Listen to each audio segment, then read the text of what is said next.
Le invitamos a aprender y recordar los principios fundamentales del cristianismo que todo católico debe saber.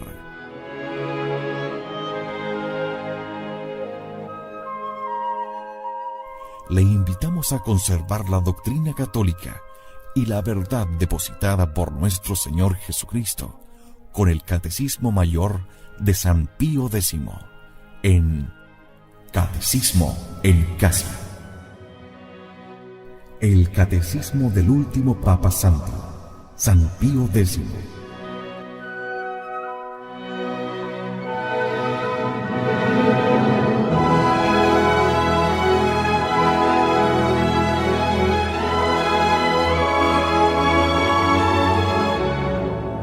Catecismo en Casa. En Convicción Radio.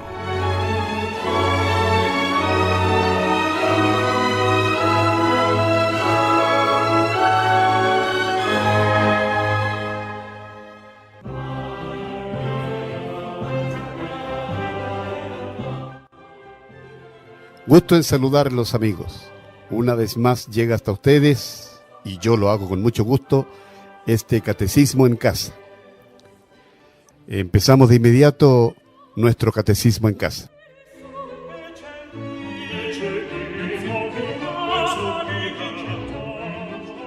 Del modo de confesarse. ¿Cómo os presentaréis al confesor? Me arrodillaré a los pies del confesor y diré: bendecidme, Padre, porque he pecado. ¿Y qué haréis mientras el confesor os da la bendición? Me inclinaré humildemente para recibir la bendición y haré la señal de la cruz. ¿Qué debe decirse después de hecha la señal de la cruz? Debe decirse: me confieso a Dios Todopoderoso, a la bienaventurada Virgen María, a todos los santos y a vos, Padre mío espiritual, porque he pecado. Y luego, ¿qué se dice? Luego se dice: me confesé en tal tiempo, por la gracia de Dios recibí la absolución, cumplí la penitencia y fui a comulgar. Y seguidamente se acusa uno de los pecados. Terminada la acusación de los pecados, ¿qué haréis? Diré: me acuso además de todos los pecados de la vida pasada, especialmente contra tal o tal virtud. Por ejemplo, contra la pureza, contra el cuarto mandamiento, etc. Después de esta acusación, ¿qué diréis? Diré: de todos estos pecados y de los demás que no recuerdo, pido perdón a Dios de todo corazón. Y a vos, Padre mío espiritual, penitencia y absolución. Hecha así la confesión de los pecados, ¿qué más hay que hacer? Hay que oír con respeto lo que nos diga el confesor y aceptar la penitencia con sincera voluntad de cumplirla, y mientras nos absuelve, renovar de corazón el acto de contrición. Recibida la absolución, ¿qué resta? Hay que dar gracias al Señor, cumplir luego la penitencia y poner en práctica los avisos del confesor.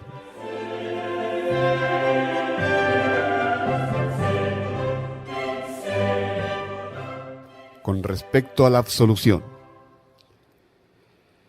¿deben los confesores dar siempre la absolución a los que se confiesan? Solo deben dar la absolución a los que juzgan bien dispuestos para recibirla.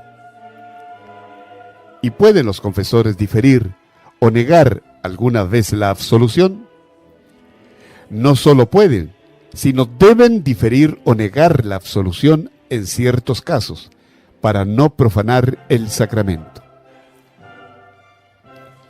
¿Cuáles son los penitentes que deben ponerse por mal dispuestos y a los que debe de ordinario negarse o diferir la absolución?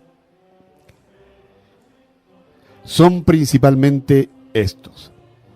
Primero, los que no saben los misterios principales de nuestra fe o descuidan el aprender las otras cosas de la doctrina cristiana, que tienen obligación de saber conforme a su estado.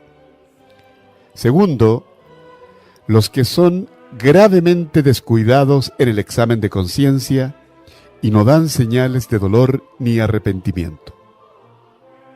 Tercero, los que no quieren restituir, pudiendo, la hacienda ajena o la fama que quitaron.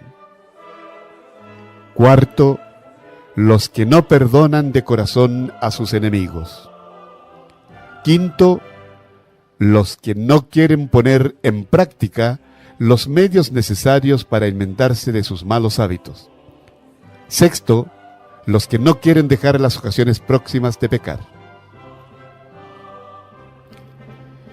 ¿Y no es demasiado riguroso el confesor que dilata la absolución al penitente porque no le cree todavía bien dispuesto?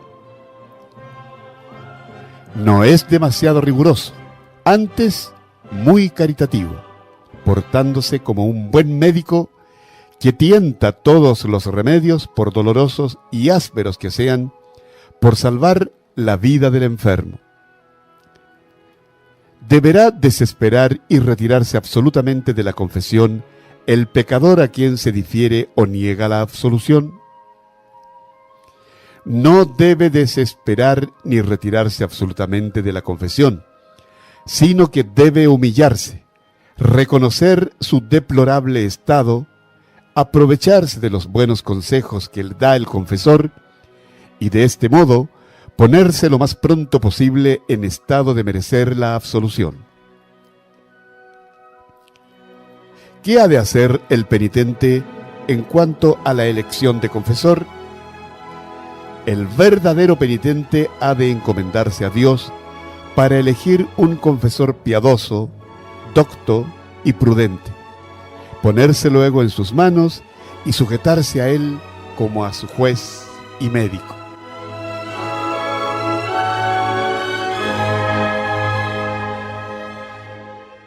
De la satisfacción y penitencia. ¿Qué es la satisfacción?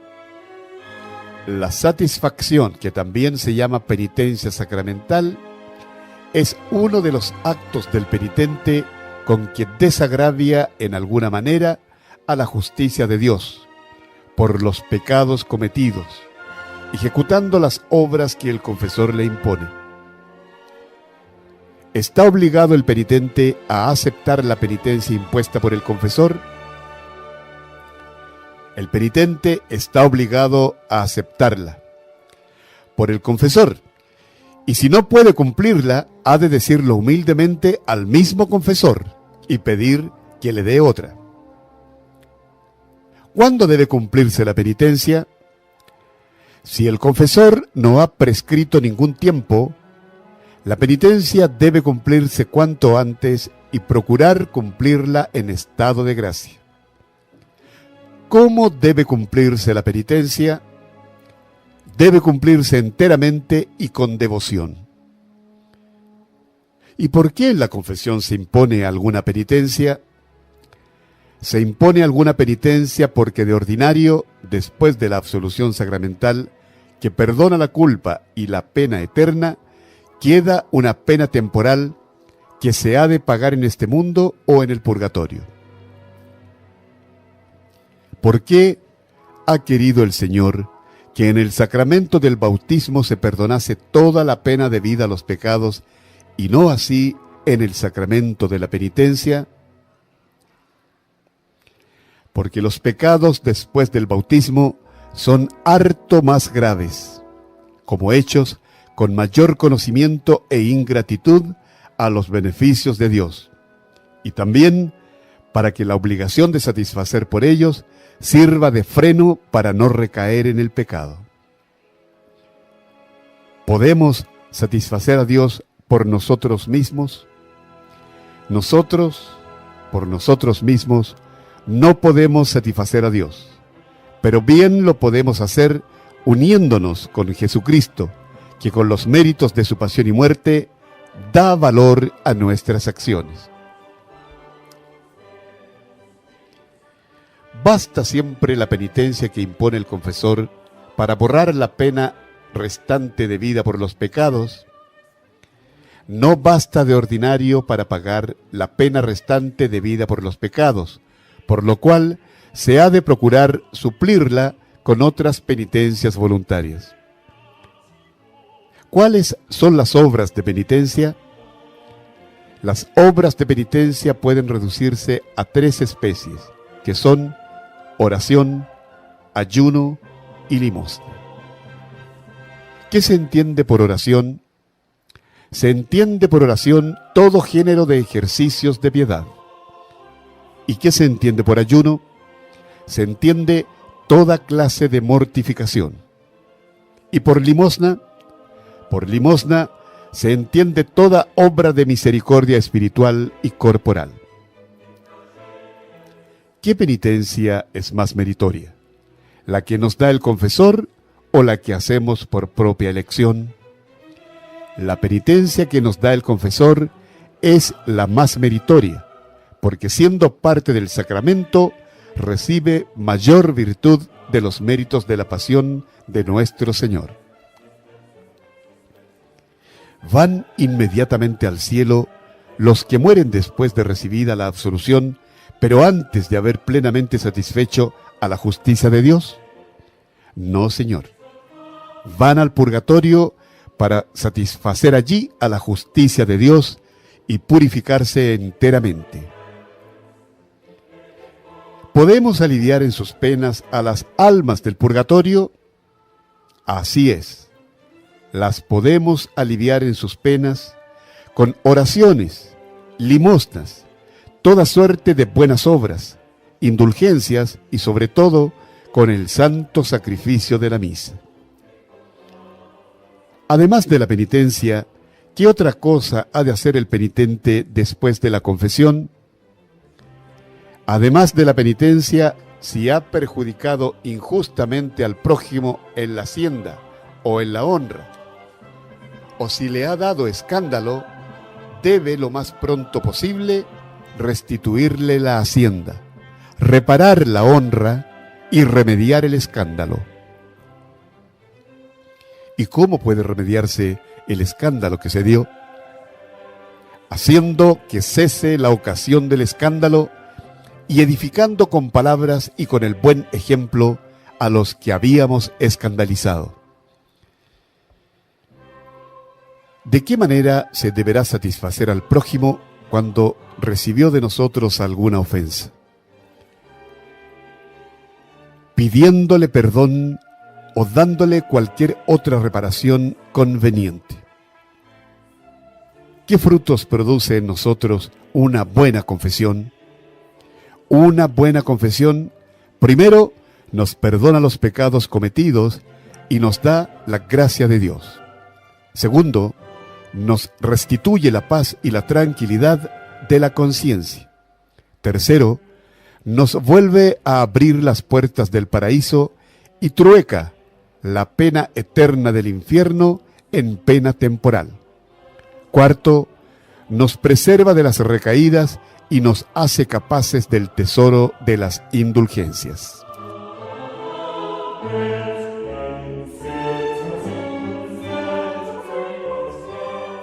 De las indulgencias. ¿Qué son las indulgencias? Son la remisión de la pena temporal debida por nuestros pecados, ya perdonados en cuanto a la culpa, remisión que otorga la Iglesia fuera del sacramento de la penitencia.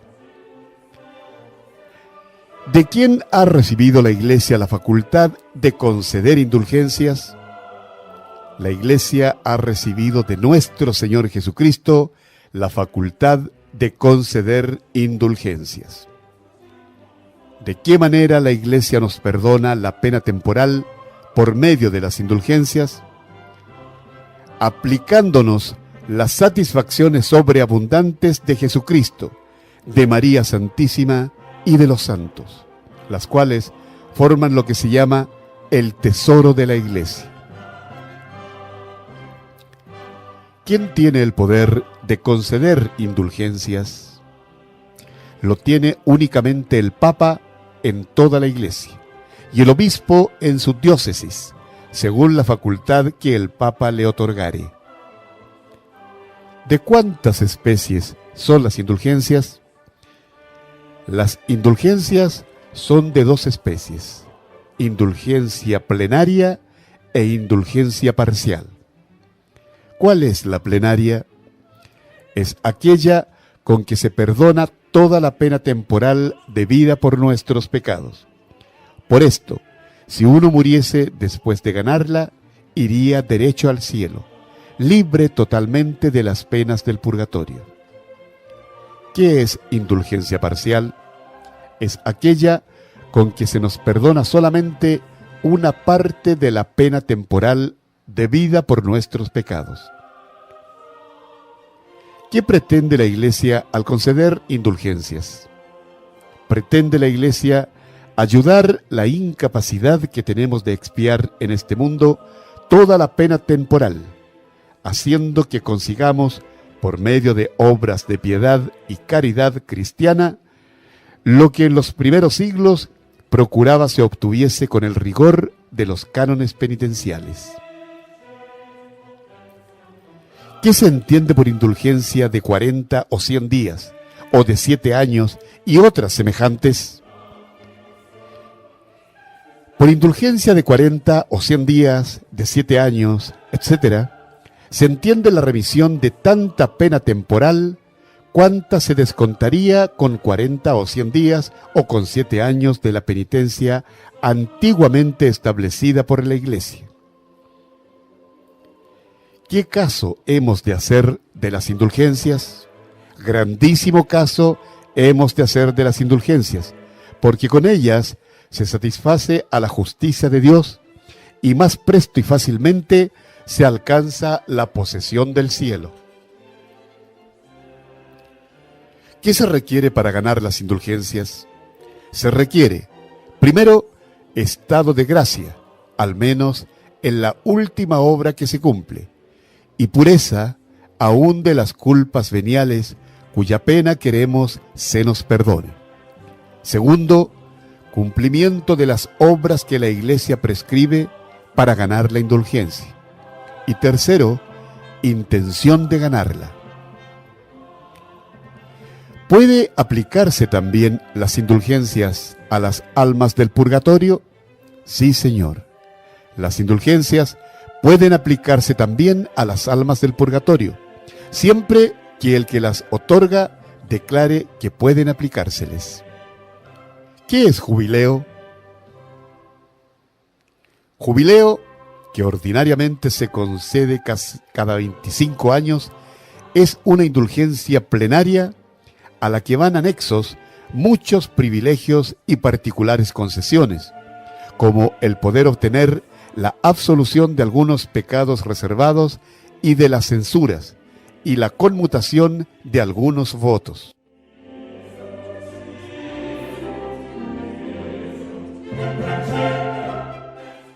Capítulo 7, dedicado a la extrema unción. ¿Qué es el sacramento de la extrema unción, que se llama también santos óleos? Es un sacramento instituido para alivio espiritual y aún temporal de los enfermos, que están en peligro de muerte. ¿Qué efectos produce el sacramento de la extrema unción? Produce los siguientes efectos. Primero, aumenta la gracia santificante. Segundo, borra los pecados veniales y aún los mortales que el enfermo arrepentido no hubiere podido confesar. Tercero, quita aquella debilidad y desmayo para el bien que dura aún después de alcanzado el perdón de los pecados. Cuarto, da fuerzas para sufrir con paciencia la enfermedad, resistir las tentaciones y morir santamente. Quinto, ayuda a recobrar la salud del cuerpo si conviene a la del alma. ¿En qué tiempo se deben recibir los santos óleos? Deben recibirse cuando la enfermedad es peligrosa y después que el enfermo haya recibido, a ser posible, los sacramentos de la penitencia y Eucaristía. Y es mejor recibirlos cuando se conserva el sentido cabal y aún hay alguna esperanza de vida. ¿Y por qué es bueno recibir los santos óleos cuando está el sentido cabal y con alguna esperanza de vida? Porque recibiéndolos con mejor disposición puede ser mayor el fruto, y también porque, como este sacramento, ayudando a las fuerzas de la naturaleza, da la salud del cuerpo si conviene a la del alma, no ha de aguardarse a que el enfermo esté desahuciado. ¿Con qué disposiciones ha de recibirse la extrema unción? Las principales disposiciones para recibir la extrema unción son: estar en gracia de Dios, confiar en la virtud del sacramento y en la divina misericordia, y resignarse en la voluntad del Señor. ¿Qué sentimientos ha de tener el enfermo a la vista del sacerdote? El enfermo ha de tener sentimientos de gratitud con Dios por habérselo enviado, y ha de recibir con gusto y pedir, si puede, por sí mismo los auxilios de nuestra santa religión.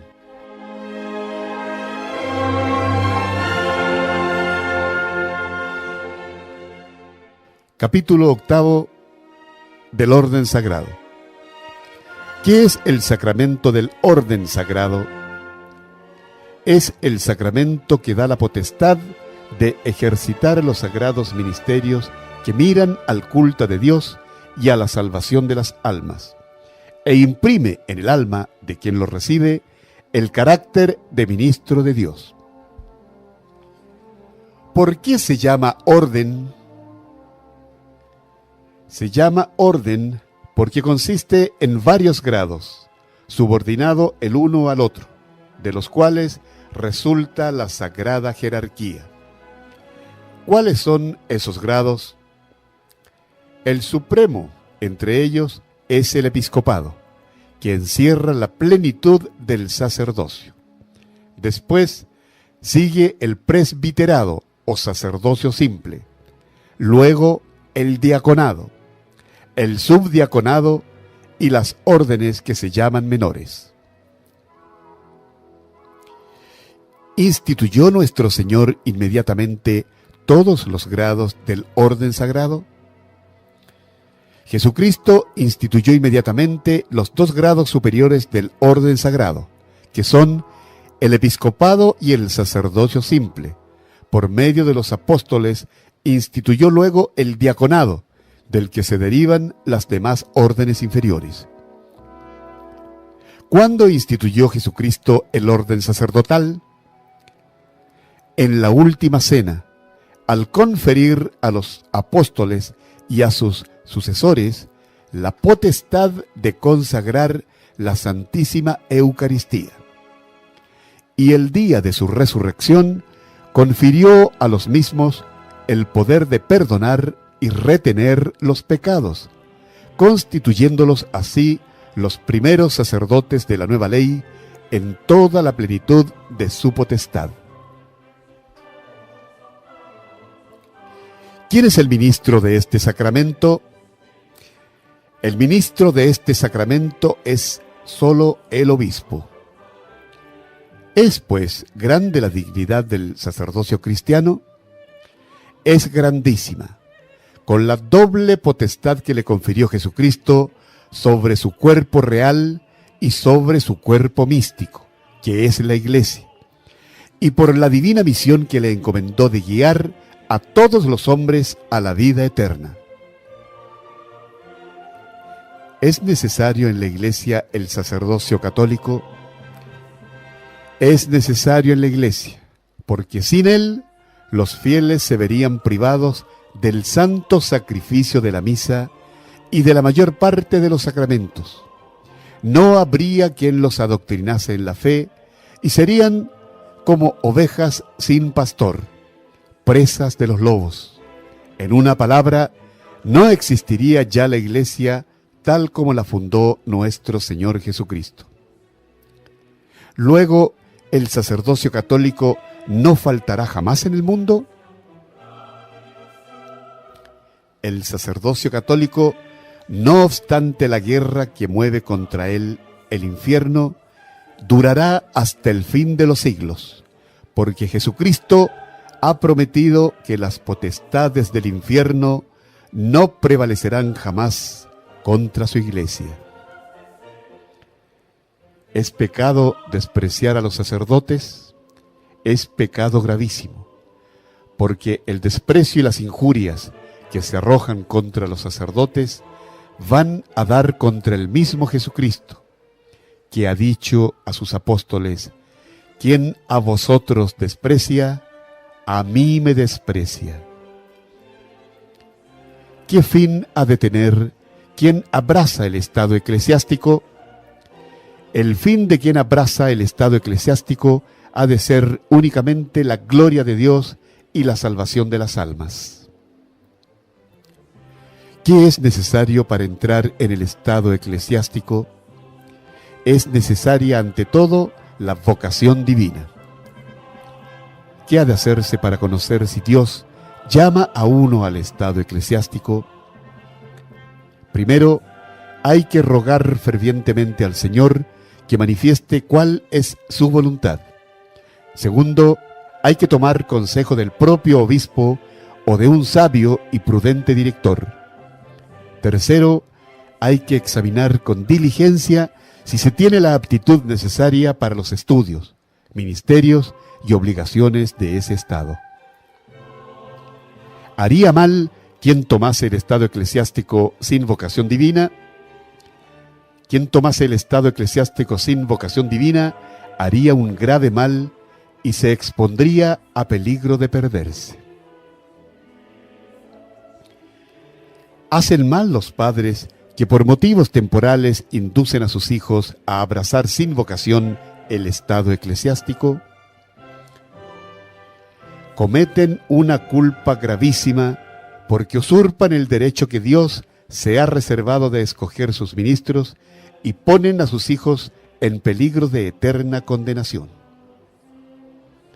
¿Cuáles son los deberes de los fieles respecto de los llamados a las órdenes sagradas? Los fieles deben, primero, dejar a sus hijos y subordinados en plena libertad de seguir la vocación de Dios. Segundo, rogar a Dios se digne proveer a su iglesia de buenos pastores y celosos ministros, para lo cual han sido instituidos los ayunos de las 4 témporas. Tercero, tener singular respeto a todos los que por las órdenes están consagrados al servicio de Dios.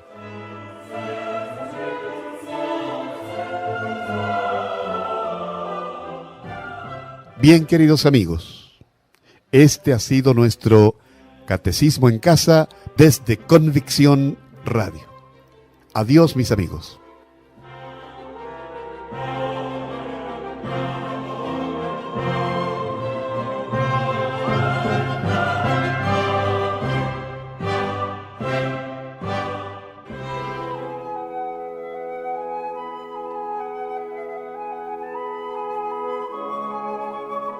Le invitamos a aprender y recordar los principios fundamentales del cristianismo que todo católico debe saber.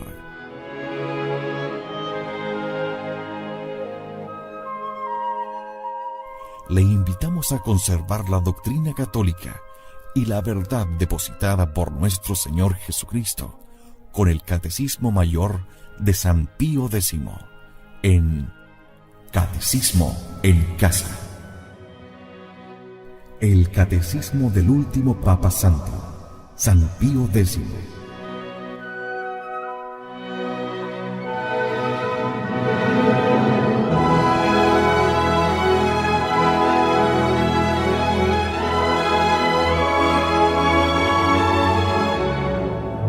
Catecismo en Casa. En Convicción Radio.